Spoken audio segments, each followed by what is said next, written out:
Okay, so in the previous videos, I showed you how you can make one of these rings and how you can practice using one of these rings by yourself.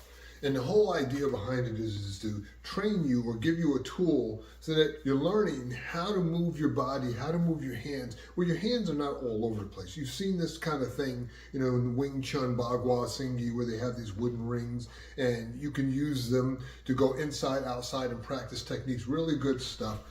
Me personally, I prefer something like this because it's a little more malleable. I can do some other things with it, but I mean, you know, there's nothing wrong with those other rings. You know, I can do stuff on the outside, I can do stuff on the inside, I can even put my arms up in here, and I can just do all kinds of stuff. I can even work out where I'm now learning how to turn my body, hitting, you know, my bag, or even having my hands like this where everything kind of stays within a certain area. And again, as I feel tension, if I'm pushing too much, then I know, okay, yeah, I'm probably using too much tension, or my elbows are starting to flail up a little too much, and I just don't want that. It's just a training aid, and it's a fun thing to work with. So when you're working with a partner, you can do the same thing.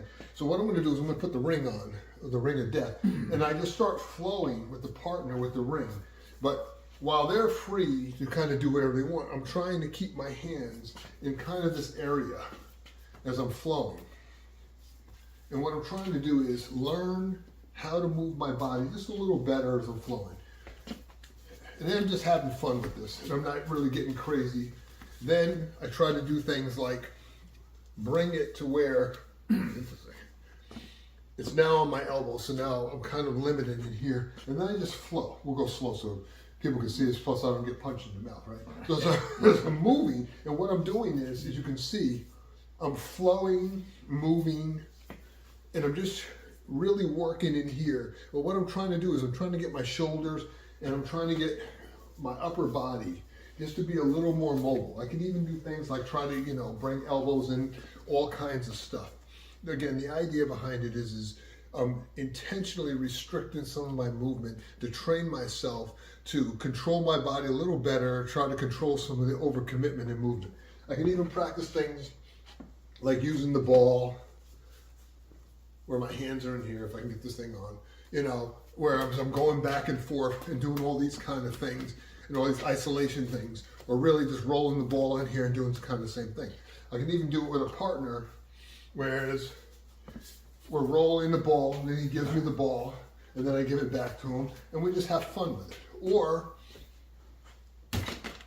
I'm rolling with a partner and then I have them take the ring from me and then I flow and then give me the ring back. Oh, there we go. And we just go back and forth and we just have fun with it. But what I'm doing is, by going back and forth with the ring, it's forcing me to concentrate on controlling my hands, controlling my body, feeling what's really going on and not just trying to, you know, set everything up where it's always, you know, some kind of structured or overly structured thing. Because a real fight, you know, people just do what the hell they want. So the idea is since people are going to move and you're going to move any way you want anyway, why not be better at it than other people? And so, like I said, this is just a training aid. It's not something that you got to get crazy about. And as I move even faster, and I can still learn how to like really position my body. Like I said, it's a lot of fun working with these things. You can get these ropes, you know, any hardware store. I recommend, like I said in, you know, previous videos, that you want to use some kind of a nylon or some kind of a, you know, nylon material. You know, if you use a real rope, you know, made out of natural materials, the problem is once they start getting frayed, you know, they start, you know, coming apart on you. So something like this, you know, they're very cheap. You can cut it off. You can make it as, you know, big as you want, but I try to keep it where it's not too big. I think this is probably maybe 12 inches across, maybe a little less. But also I like the idea, again, that it can kind of move around and I can do all kinds of cool stuff with it. So hopefully you got something out of the video.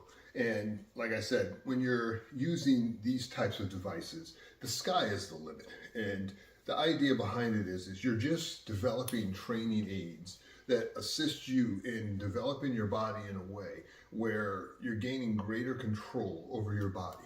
You know, one of the things that I think that is missing in a lot of martial arts training and just training in general in anything is people get too caught up in form over function.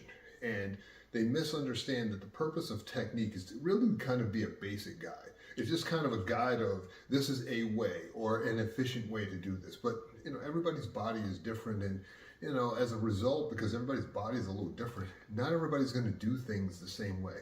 And so too many people want to mimic what something looks like as they see the greatest boxer or the greatest kickboxer or the greatest grappler, and they want to mimic that without understanding part of what makes them great is that they're not trying to be like everybody else. They're trying to be the best they can be in the body they have with the tools God gave them.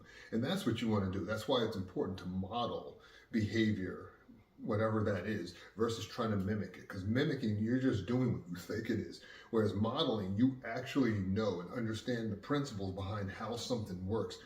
And then as you train with it, you can figure out how to best make it work for you, or if it works for you at all. You know, that's another thing that's, I think, you know, a missing aspect in a lot of martial arts training. People see some great boxer or some great MMA fighter, and they think, if I just do what this guy does, I'll be able to do what that guy does. And it just doesn't work that way.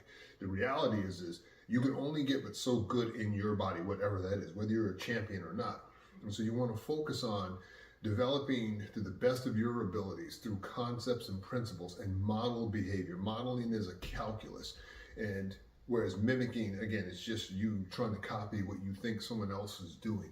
Because the problem is we're all human, we're all individuals, we all have individual gifts, or some of us don't have hardly any gifts. But through modeling behavior, you can get maximum benefit and maximum performance out of your body. Because in a real situation, the only thing that counts is what you do. So that's the idea behind it. So using stuff like this, it's just another aid, another tool. For some people, this may not work. I mean, I've never found anyone where, especially when they were trying to gain control over their body and not move so much, where this didn't provide them a benefit where they could almost immediately, within a few, you know, short weeks or a few sessions, feel the difference in their movement and how they use their hands.